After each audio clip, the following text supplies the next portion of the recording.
Ah mais combien je vous dois? C'est beaucoup trop cher. À l'époque où l'allemand avait enlevé toutes les statues, Non mais moi je... Il y a des spirales, double spirale, des bonnes personnes. Quand même, elles sont mortelles.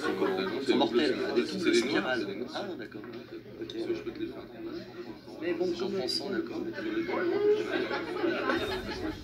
Chers amis, je vous adresse mon salut du centre de la cité aujourd'hui pour notre nouvelle rencontre et je vous souhaite la bienvenue autour d'un auteur, d'un livre et d'un texte.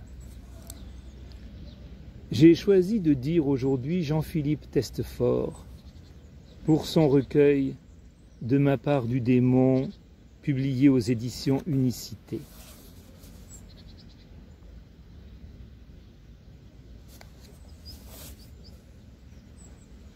Prenons le tout début du recueil. Lorsque de ma part du démon n'était encore qu'un avorton, il arrivait comme souvent que l'on me demandât ce que j'étais en train d'écrire.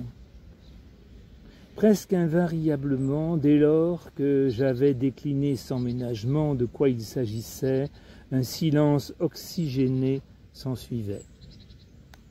Comme si, pour en parler, et à la condition que l'on en parle, il fallait commencer par reculer au moins le temps d'une virgule ou deux. Quoi que chacun en pense, la surprise était spontanément de mise. Ce qui, eu égard à la place que ça prend dans nos existences, n'est pas sans constituer un moindre paradoxe. À la manière d'un événement en trou noir, d'une bouffée d'évidence trop crue pour certains, trop remâchée pour d'autres. Cette suspension vibrait de l'ambiguïté du sous-entendu. Comme si ma réponse entraînait de ne pouvoir plus se regarder dans les yeux, de ne plus réussir à se sourire en face, seulement en coin. Comme si le dire était déjà le faire. Intelligence coincée entre un déni hautain et un allant grossier. En retour, je devenais un peu suspect, un enfant définitivement vieilli ou un vieux pathétiquement puéril, dont on se retient de chapitrer la curiosité, de toiser l'aplomb, entre le savant et le scandaleux. Ça paraît louche. Un peu plus loin. C'était le temps des Véronique, Sophie, Florence, Catherine. Elle s'appelait Isabelle. Recouverte de taches de rousseur, partout, absolument. Je raffolais de ses odeurs. Nous brûlions juin licencieusement, profitant de ces fins d'année scolaires décousues pour buissonner en toute impunité. Au fond de son grand lit, des heures durant, à nous toucher, nous caresser, nous flairer, à rendre le désir insupportable, presque douloureux. Puis, malice en sourire et défi plein les yeux, j'adorais sa folie.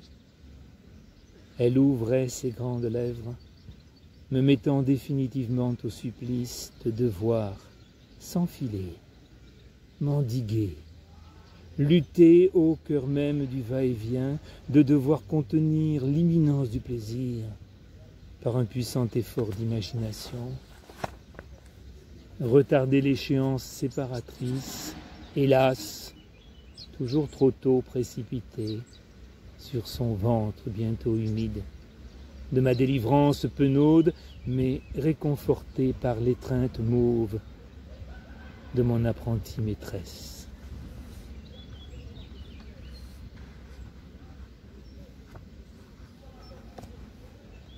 dans une longue robe noire dessinant parfaitement tes hanches. Tu es venu en droite ligne dans ma direction.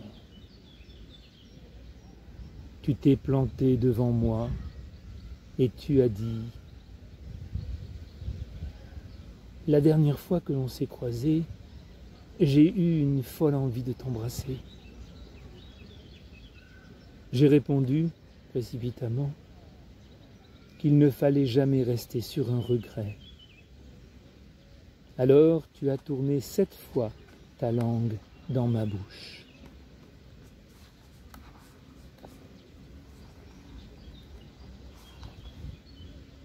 Sur ce matelas, échine courbée et visage dans le drap, les bras ramenés en arrière, tu écartes du bout des doigts la fente de tes célestes fesses.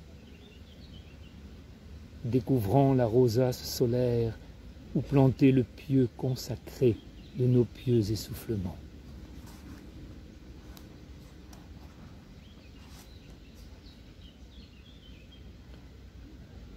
Je ne suis jamais plus amant que lorsque l'écriture m'irrigue, et réciproquement, le même à l'unicité de la source se poursuivant elle-même, sans reste. Fin d'une fin sans fin. Tout a son souffrir, double. Tout a son dire oui, mais. Sexe s'exposant d'imposer, langage s'imposant d'exposer, une poussée, une pensée, une pensée, une poussée. Et enfin,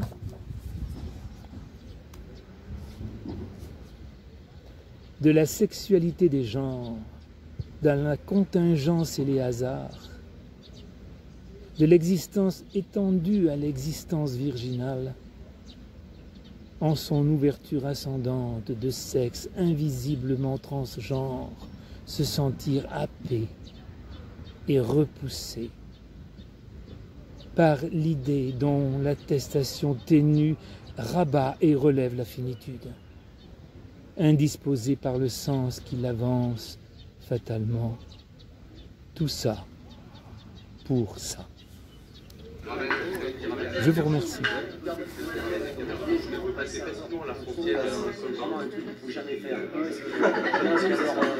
Moi je me souviens d'un mec qui s'appelle Xavier Davalmaison. Dans les serpents. Non, les aquariums. Les aquariums. C'est crade, je monte pas dedans. Oui. Donc je vous ai que voilà.